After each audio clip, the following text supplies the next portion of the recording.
Hello, I'm Nate, aka B-Tier Mutineer, and today I'm bringing you a short but important list of extra tips and tricks I have for the Outer Worlds 2.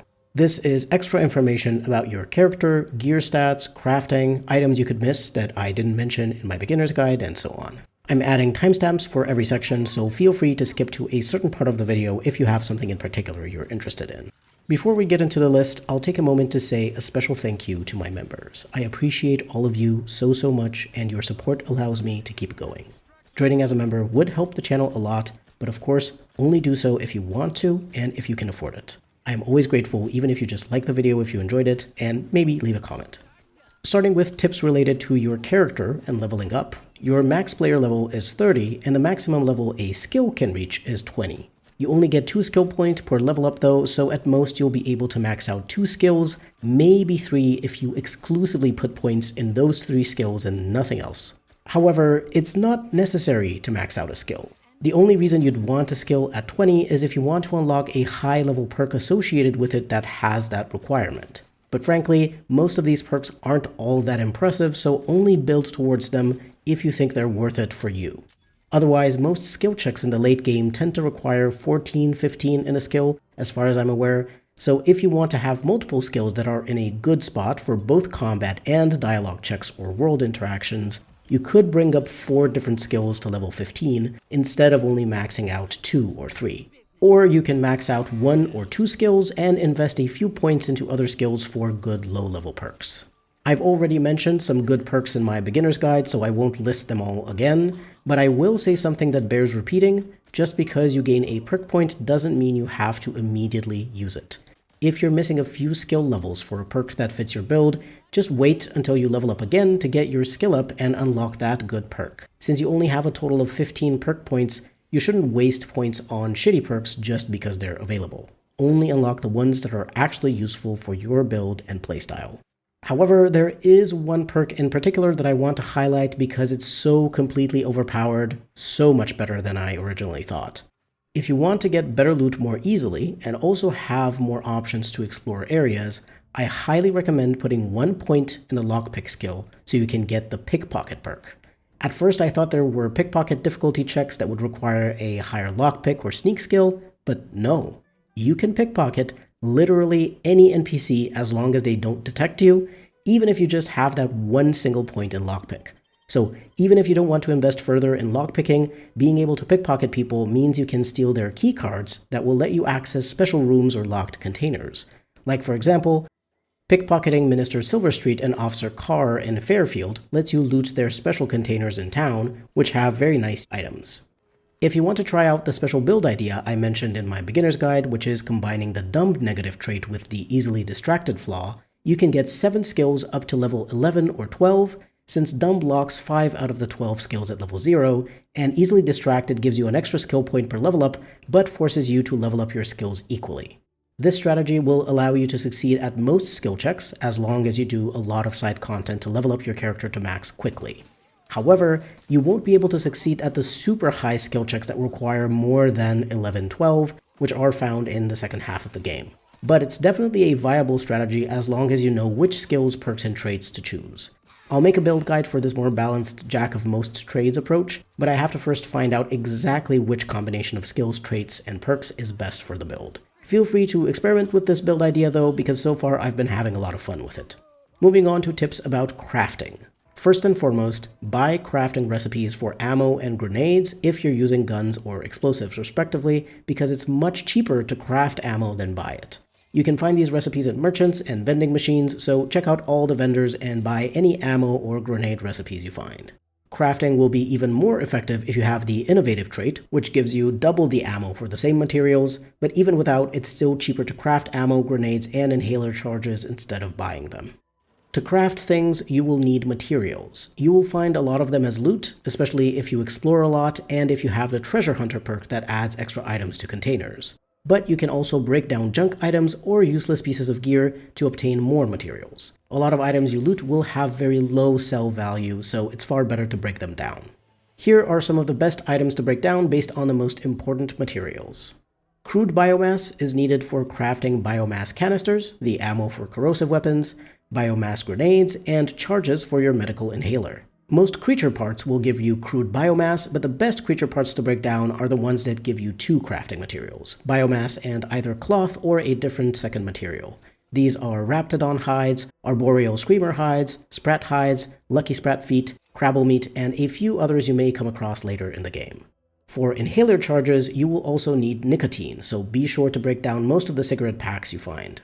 Black powder is a super important material for multiple ammo types and weapon mods, but only one junk item provides this: the cigarette lighter, which grants 1 black powder, 1 foil, and 1 cloth.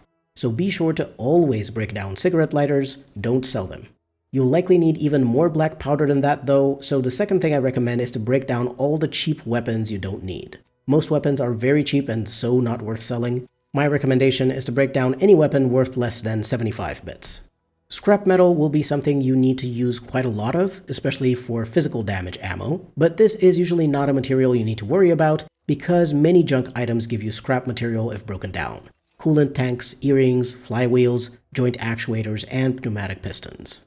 Cloth is surprisingly a material you will need for many different recipes, from shotgun shells to shock rods, smoke grenades, trauma kits, and armor and helmet mods. But if you're breaking down creature parts and cigarette lighters, as I've already recommended, you should be good on cloth. If you still don't have enough, break down low-value armors and helmets you're not using. Same thing as with the weapons, break down any that are worth less than 75 bits.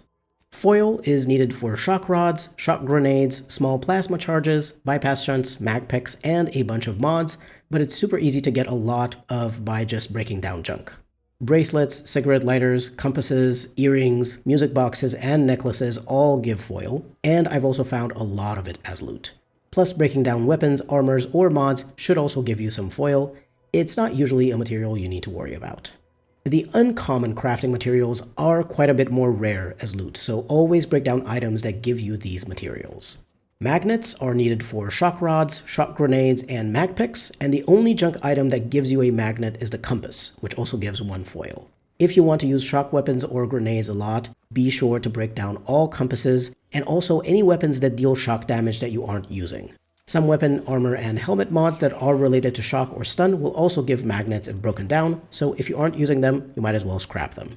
Lubricants are needed for biomass canisters, explosive grenades, and large plasma charges, and the junk item that gives you lubricant is the coolant tank, which also provides 1 scrap metal and 4 energy canisters on top of that, so it's super useful for scrapping. In my playthroughs, I've found coolant tanks very often, so I never ran out of lubricant, but if you don't have enough, look at low-value weapons, armors, or mods you aren't using to break down for some extra lubricant.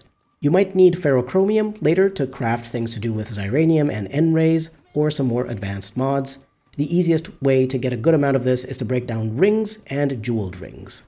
As a note, other than scrapping items, you can also buy crafting materials at vendors. I only recommend buying the uncommon ones, since the common ones are much easier to obtain from loot and junk. You'll have to travel around a bit to check all the different vending machines and merchants in an area, but if you ran out of items to break down, it's still actually cheaper to buy the missing materials and craft something instead of buying the full item. Let's talk a bit about gear. Since the game doesn't have an inventory limit, you likely have a fairly large amount of weapons and armors in your inventory for different situations. The most important thing to note is that you can favorite items, which means they'll appear at the top of your inventory above everything else. I highly recommend favoriting the gear you use the most because it's annoying to have to go through your entire inventory to look for one item, especially if it's a common or rare one you might have looted multiple copies of. Like let's say you fully modded a common pistol. If you don't favorite it, it'll get lost in a sea of gray guns and you might even accidentally mark it as junk or sell it. I don't usually like to mention specific items that are good because I think it's part of the fun of the game to discover them for yourself, but I'll make an exception this once for one gun, the Rookie's Reward. This is an SMG you can find in your ship in the room with a workbench. Normally, it's locked in a cabinet that requires lockpick 11 to open. However, you can also unlock this earlier, as soon as you finish the prologue in fact, by looking behind the boxes next to the workbench. There's a switch you can interact with, and it will turn off the power that keeps the cabinet locked, meaning you can just get the gun immediately without needing lockpick. The reason I'm highlighting Rookie's Reward is because this SMG has a unique mod that allows the weapon to level up the more you use it. The max level it can reach is 30, and it gains levels the more you shoot and kill enemies with it. I highly recommend getting this as early as possible and leveling it up if you have a build that uses guns. With each level, it'll increase in magazine size, fire rate, and damage, and its recoil rate will also be reduced. So it ends up being an amazing SMG. Plus, if you level it to max, you'll also get an achievement. One more thing we need to talk about in terms of weapons is the different damage types. Physical damage is good against everything, so of course it's good to have at least 1 or 2 physical damage weapons. Plasma deals fire damage over time and adds stacks of a status effect called Burn. If the target gains enough stacks of Burn, it will explode upon death, dealing damage to other enemies nearby. It's best used against humans and creatures, and it's important to note that automechanicals are completely immune to plasma, so don't use it against them. When you're fighting automechanicals, the best damage type to use is Shock, because they're weak to it. Shock damage applies the electrocuted status effect, which interrupts enemies temporarily. If you're being damaged by Shock, it will reduce your gadget energy rate, so be sure to protect yourself against Shock if you have a build focused on gadgets. Shock damage also arcs to nearby enemies, so it's useful when you're fighting larger groups, especially groups of robots and drones. Corrosion damage applies the vulnerable status effect, which lowers the enemy's armor, and if you stack it enough times, the status effect will transition to the dissolved effect, which completely removes the target's armor and causes them to take additional damage. Don't sleep on this, it's good against almost every enemy with armor, though it's important to note that some creatures might be immune to corrosion. I highly recommend using this in the beginning of a fight to take off any armor that a tankier enemy has. Armor is that yellow-white part of the enemy's health bar. Afterwards, you can switch to a weapon dealing physical damage or an element that enemy is weak to. Frost damage applies the chilled status effect, which slows down the target's attack and movement speed. Stacking chilled enough times applies frozen, which disables enemies completely for a time. If it's applied to you, it disables your ability to sprint, slide, and double jump. The best reason to use frost damage is if you want to keep a dangerous enemy away from you, as well as slowing down or freezing multiple enemies to be able to throw grenades at them or in general deal area damage. I don't think any enemy type is immune to frost, so that's also nice. N-ray damage applies the N-radiated effect, which is just like radiation, dealing internal damage to a target and also radiates more N-rays to nearby targets. If you stack N-radiated enough times, it will straight up kill the target. A good damage type against larger groups of enemies because it radiates. N-ray damage also ignores armor, so it's pretty great if you don't want to use corrosion to get rid of enemy armor. But against automechs, I still recommend shock damage because it's better. There are 2 important gadgets you might miss in the first area of the game, Paradise Island. The Pale Boots, which allow you to double jump, and the Gas Energy Deflection Apparatus, or more simply, the Energy Shield. The double jump boots are super useful for exploring and will help you reach extra areas with loot, as well as access alternate ways to approach quests, especially when it comes to sneaking around. The energy shield protects you temporarily against Xyranium gas, so you'll be able to get past Xyranium clouds blocking your way, but you can also use this shield to protect you from any type of damage in combat, since it gives you a barrier on top of your health for a short time. So don't forget you can use this in combat, not just against Xyranium. It's super useful for survivability. The double jump boots can be found by either following a side quest called the Perilous Journey to the Grove that you can pick up from Huel Chaudhry in Fairfield, or by just wandering into the Spire Grove area and picking up the boots from a guy who will become a corpse when you get there. You can of course complete the side quest for Chaudhry and also help some people stuck up on the platform in the Spire Grove with your newly acquired boots, but you don't have to if you don't want to. The boots are yours once you loot them.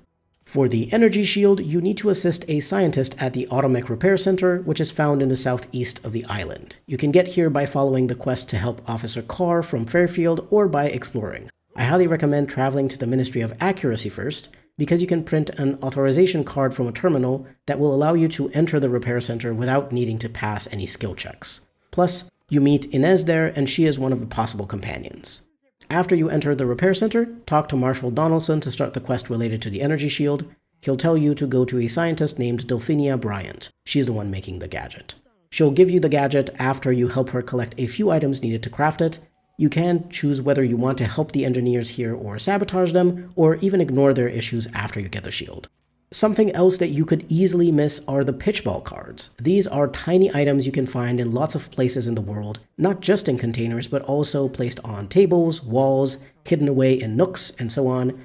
Some cards might even be completely missable in your playthrough because they require a particular skill, like lockpick to open a specific room or container, or the observation skill which makes you able to see and interact with special items and containers that are otherwise not available. So unless you know exactly what skills you'll need to collect all the cards, you'll definitely miss some. Picking up a card gives you a tiny bonus to one of your stats, but the far more important reason you want to collect them is because later on in the free market station, there is an NPC you can interact with who will sell you special items if you've collected at least 15 cards. So try to look around rooms for that blue outline and find all the cards you can, because that NPC has very nice items on offer. If you want to ensure that you're not missing out on potential quests or quest solutions, be sure to talk to all the named NPCs you see, as well as read all the messages in the terminals found throughout the world. Even if you yourself don't have the patience to read through all the messages, or you've already read them in another playthrough, it's still worth clicking through them because they might offer you additional information you can use later in a dialogue check or other interactions in a quest. You can hear about quests from NPCs sometimes if you just overhear people talking about something, and such quests will show up in your journal under the Mentioned section. You can look there to find some clues about that quest, which should point you in the direction of actually taking on the quest fully.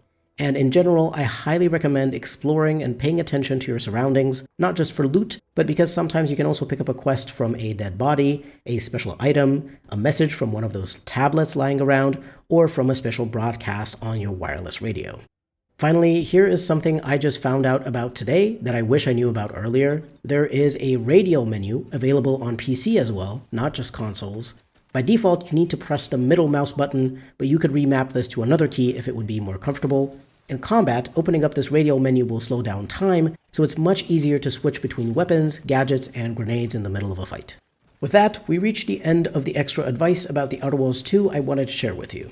I hope you found these tips and tricks useful or interesting. I personally found all of these very helpful, and I wish I knew some of them earlier, like the radio menu and some of the information about what the different damage types do.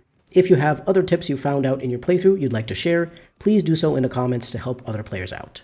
If you enjoyed this, stick around for future guides and videos I plan to make about the Outer Worlds 2 and other games I care about. Feel free to leave a like, comment, subscribe, or maybe become a channel member. Everything helps. This has been Be Cheer Mutineer.